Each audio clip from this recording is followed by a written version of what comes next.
UKLO 1 year masters. No IELTS required up to 5 years visa. High visa success rate. Ma'am జనరల్గా ఏంటంటే supreme court ఒక తీర్పు ఇచ్చింది.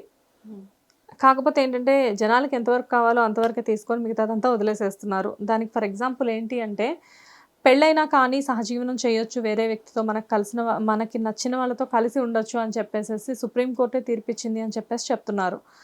దానివల్ల ఏమవుతుందంటే పెళ్ళయ్యి భార్య ఉండగానే రెండో పెళ్లి చేసుకోవడం, లేకపోతే ఇంకొక లేడీతో లివింగ్లో ఉండడం లాంటివి చేస్తున్నారు. ఏమైనా గట్టిగా అడిగితే ఏంటంటే ఆల్రెడీ సుప్రీంకోర్టు తీర్పిచ్చింది కదా, మనకి ఇష్టమైన వాళ్ళతో ఉండొచ్చు అని చెప్పేసి అంటున్నారు. కానీ దీనివల్ల తాళి కట్టిన భార్యకి, మొదటి భార్య ఎవరైతే ఉంటుందో తనకు అన్యాయం జరుగుతుంది. అసలు దీనికి ప్రత్యామ్నాయం ఏంటి? సో మనం హెడ్డింగ్ చూసి చాలా మంది ఇలానే కాల్ చేశారు, నేను వెళ్ళిపోవచ్చు కదా, వేరే అమ్మాయితో ఉన్న ఒఫెన్స్ కాదు కదా అని చెప్పేసి. కానీ అది అర్థం చేసుకునే విధానం చాలా తప్పండి. చాలా మంది కోర్టుని కూడా తిట్టారు, అట్లా ఎట్లా ఇచ్చేస్తారు మీరు, లా అడల్టరీ, దీని బేసిక్గా అడల్టరీ అంటారు, అడల్టరీ కాన్సెప్ట్ ని ఎట్లా మీరు అప్రూవ్ చేసేస్తారు, వేరే వాళ్ళు ఏమైపోవాలని చెప్పేసి. బట్ ఏ కోర్టు అది కరెక్ట్ అని ఎప్పుడు చెప్పలేదు. దాని రీజనింగ్ ఏంటో మీకు అర్థం చేసుకుని మీరు కరెక్ట్ అని చెప్తారు, కరెక్ట్గా తీసేస్తారని చెప్తారు. సో బేసిక్గా మనం 1955లో ఒక హస్బెండ్ 4-5 వైఫ్స్ని పెట్టుకున్న ఉండేది కాదు ముస్లిం లా ప్రకారం. లేకపోతే హిందూలో కూడా 2-3 వైఫ్స్ ఉండే చాలా మందికి, పాతకాలం అని చెప్తున్నాను. తర్వాత లా వచ్చినప్పుడు, హిందూ మ్యారేజ్ యాక్ట్ అవన్నీ వచ్చినప్పుడు ఒకటే వైఫ్ ఉండాలి అని చెప్పేసి.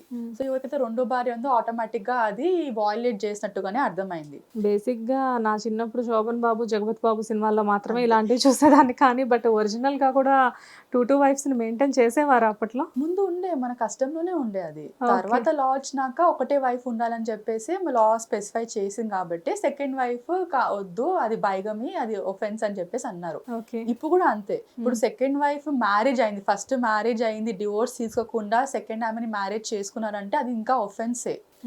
మనం ఈ లా ప్రకారం మీరు చెప్పిన కేసు ప్రకారం ఓన్లీ అడల్టరీ అంటే సెక్షువల్ గా ఉన్నటప్పటికి అది ఒఫెన్స్ అని చెప్పేసి ముందు ఉండే. కానీ లా ఎలా ఉండే అంటే అమ్మాయి ఎవరైతే సెక్షువల్ గా వేరే పార్ట్నర్ తో ఉందో ఆ అమ్మాయి మిస్టేక్ కాదు, ఆ అబ్బాయి మిస్టేక్ అని చెప్పి అబ్బాయిని పనిష్ చేస్తుండే. కానీ కంప్లైంట్ ఎవరు వేస్తుండే, హస్బెండ్ వేసే రైట్ ఉంది. సో ఆ లా ఎలాంటి ఎక్స్ప్లెయిన్ చేసిందంటే అమ్మాయి ఒక ప్రాపర్టీ, ఒక హస్బెండ్ ప్రాపర్టీ, వితౌట్ కన్సెంట్, ఈ స్పెసిఫై వర్డ్స్ అని చెప్తున్నా అంటే section without consent, husband consent లేకుండా వేరే పార్ట్నర్తో సెక్షువల్ ఒఫెన్స్ చేసినప్పుడు అప్పుడు ఆ అబ్బాయి పైన అడల్టరీ కేసు పెట్టచ్చు, 5 years వరకు ఇంప్రిజన్మెంట్ ఉందని చెప్తుంది.